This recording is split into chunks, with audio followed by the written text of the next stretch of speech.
Hello bachcho, let's see this question. The question says in how many ways you can join 5 carbon atoms and 12 hydrogen atoms of C5H12 and the options are 1, 2, 3 and 4.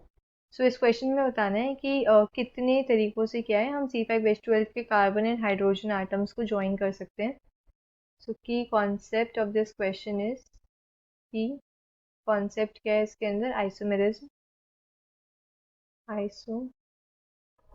Isomerism क्या होता है, इसको हम ऐसे बोल सकते हैं कि आइसोमर्स वो कंपाउंड होते हैं जो जिनका मॉलिक्यूलर फार्मूला सेम होता है बट जो अरेंजमेंट होती है एटम्स की वो डिफरेंट होती है.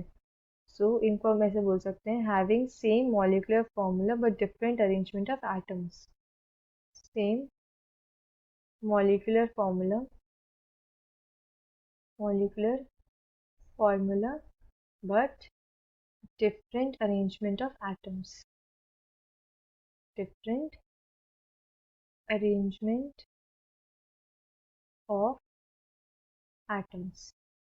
अब जो आइसोमर्स होते हैं काफ़ी सारे टाइप्स के होते हैं, जैसे कि functional isomers, position isomers, chain isomers.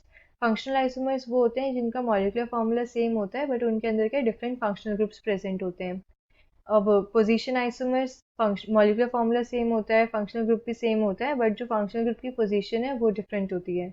And chain isomers वो होते हैं जिनके अंदर क्या मॉलिक्यूलर फार्मूला सेम होता है और कार्बन एटम से बने होते हैं बट जो एटॉमिक अरेंजमेंट होती है कार्बन एटम्स की वो डिफरेंट होती है. सो अगर मैं लिखूँ चेन आइसोमर्स, इसके अंदर कोई फंक्शनल ग्रुप प्रेजेंट नहीं होता है, तो chain isomers are only made up of carbon and hydrogen. तो ये क्या होते हैं which have the same molecular formula, having same molecular formula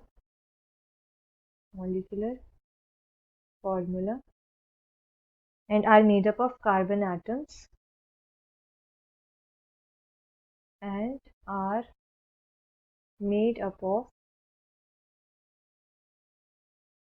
carbon atom but the atomic arrangement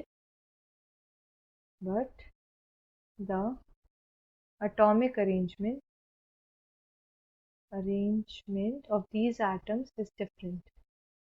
Arrangement of these atoms is different. Atom की जो arrangement होती है ये डिफरेंट होती है. तो ये होते हैं हमारे चेन आइसोमर्स. अब हमें क्या C5H12 गिवन है. C5H12 क्या है, एक एल्केन है हमारा. जनरल फार्मूला क्या होता है एल्केन्स का, CnH2n+2. यहाँ पे n की वैल्यू क्या है 5. ये हमें क्या पेंटेन गिवन है. Alkane having 5 carbon atoms is pentane.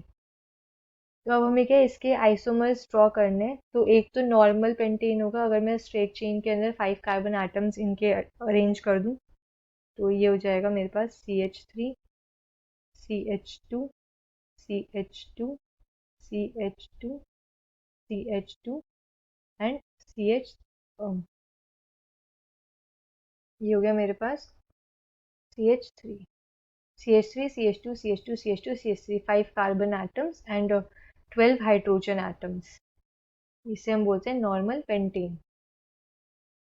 अब एक पॉसिबिलिटी ये है कि अगर मैं इसके अंदर ब्रांचिंग करूँ, मैंने ब्यूटेन ले लिया और उसके अंदर ब्रांचिंग कर दी, तो CH3, CH, CH2, CH3 and second position पे मैंने एक CH3 अटैच कर दिया, ब्रांचिंग कर दी. तो इसका आईयूपैक नेम क्या हो जाएगा. 2 पे मिथाइल ग्रुप अटैच्ड है तो 2 मिथाइल ब्यूटेन. अब एक आइसोमर पॉसिबल है कि मैं इसके अंदर एक और ब्रांचिंग कर दूं पेंटेन प्रोपेन लेके. तो मैंने लिया CH3, CH3 एंड इस कार्बन पे मैंने 2 मिथाइल ग्रुप लगा दिए. तो ये मेरे पास क्या हो गया, ये भी मेरा C5H12 फॉर्मूला है और इसका नेम क्या हो जाएगा 2,2 डाई मिथाइल प्रोपेन. ये 1, 2, 3. तो इसका आईयूपैक नेम हो जाएगा 2,2 डाई मिथाइल प्रोपेन. अब जो 2,2 डाईमिथाइल प्रोपेन होता है, इसका जो कॉमन नेम यूज़ करते हैं, इसे कॉमन नेम है हम न्यू पेंटेन भी बोलते हैं. ये क्या होता है हमारा नियोपेंटेन। एंड जो 2 मिथाइल ब्यूटेन है इसका जो कॉमन नेम होता है वो होता है आइसोपेंटेन। आइसोपेंटेन। तो तीन ऐसे मतलब स्ट्रक्चर्स पॉसिबल थे, तीन वेज थे जिनसे हम के C5H12 के 5 कार्बन को अटैच कर सकते हैं। So the final answer is 3। Hope you understood this well. Best of luck.